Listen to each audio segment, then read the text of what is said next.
Hello friends, welcome back to my YouTube channel. तो friends, जैसा कि आप सभी को जानते हैं, अभी आप सभी के प्री बोर्ड वाले पेपर स्टार्ट होने वाले हैं।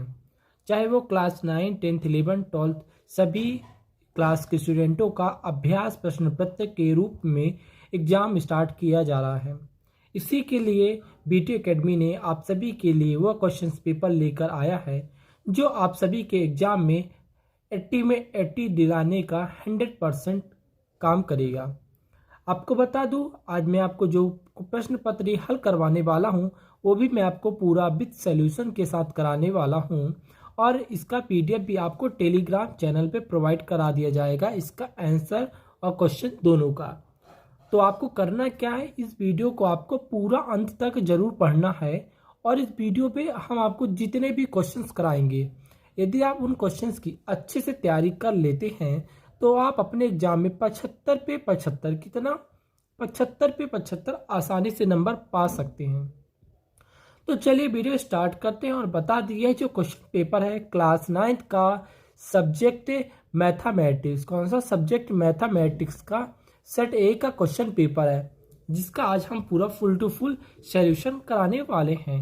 तो चलिए वीडियो को आगे देखते हैं और देखते हैं कि कौन कौन से प्रश्न आपके एग्जाम में पूछे जाएंगे, उनका आंसर भी हम आपको कराते जाएंगे। तो आपको करना क्या है, वीडियो पसंद आए तो प्लीज़ वीडियो को लाइक कर लीजिएगा और दोस्तों को चैनल ये जो वीडियो है शेयर जरूर कर दीजिएगा ताकि आपको भी हेल्पफुल हो मिल सके और आपके दोस्तों को भी इसकी मदद मिल सके। तो चलिए वीडियो स्टार्ट करते हैं। यहाँ पर कुछ निर्देश दिए गए हैं जिसे आपको खुद से पढ़ लेना होगा, ये कोई ज़्यादा महत्वपूर्ण बात नहीं है, ठीक है।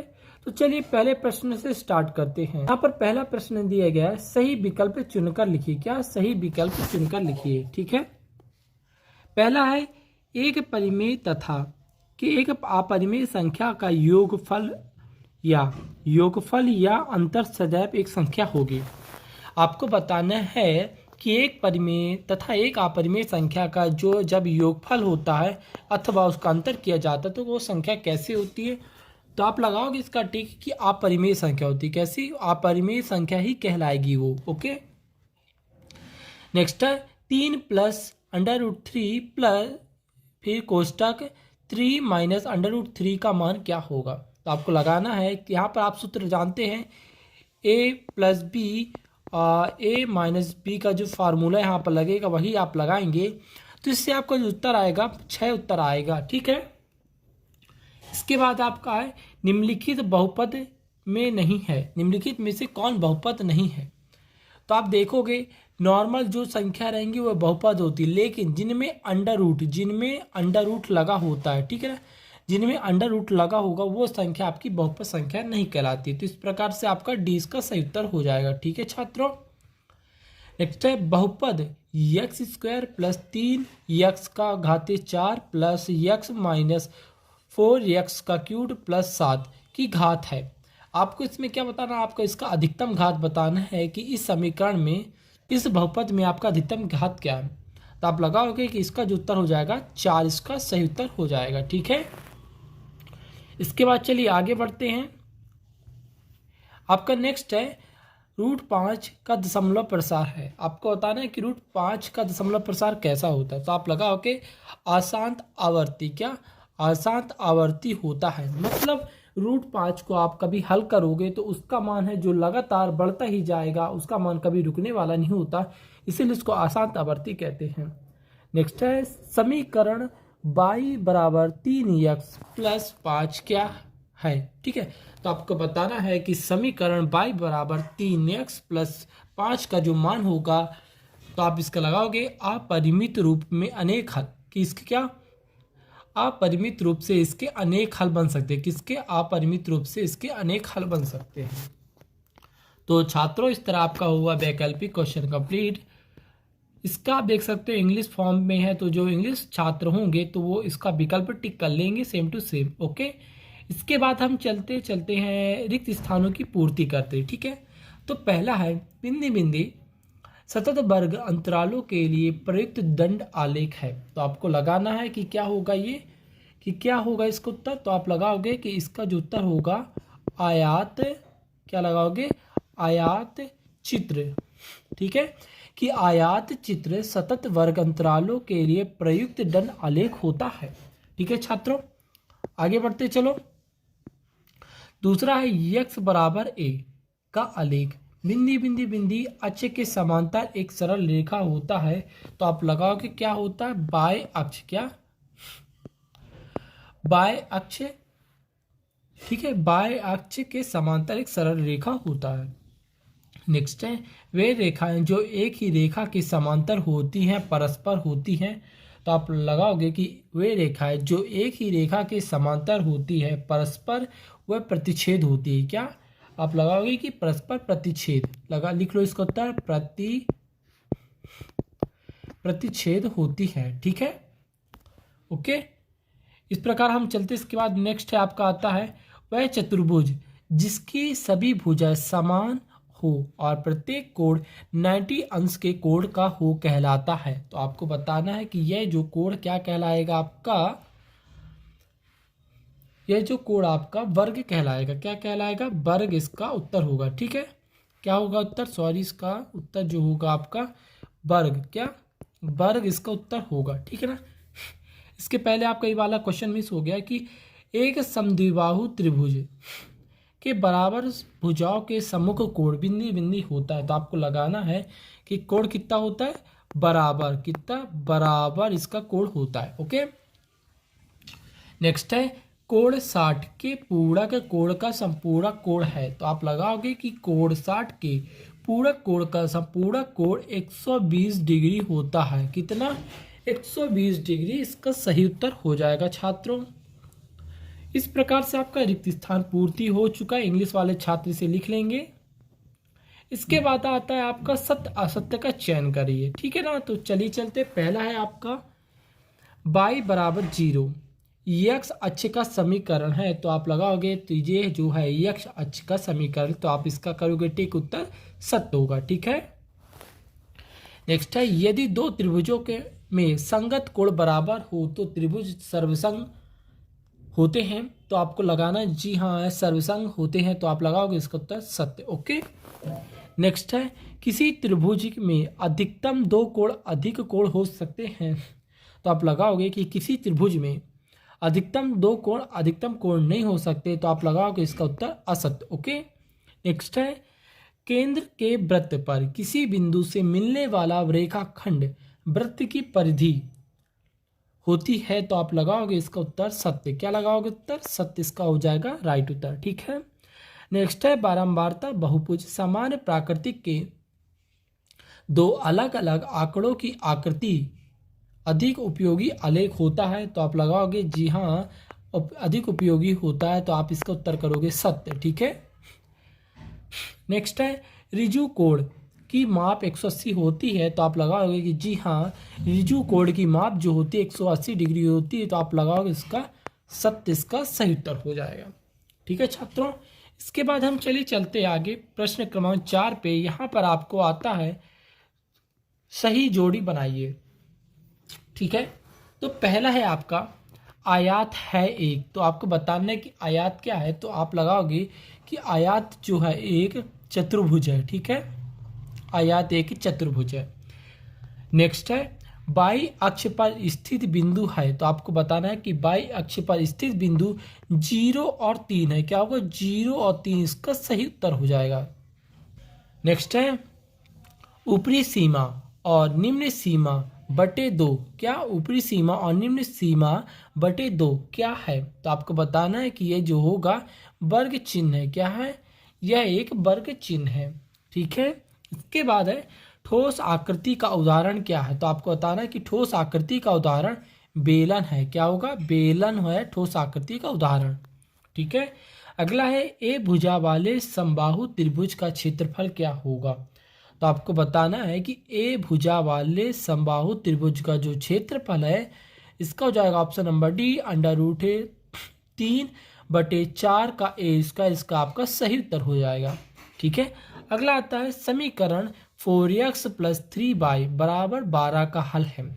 तो आप इसका लगाओगे 0 और 4 इसका जो होगा समीकरण का हल होगा।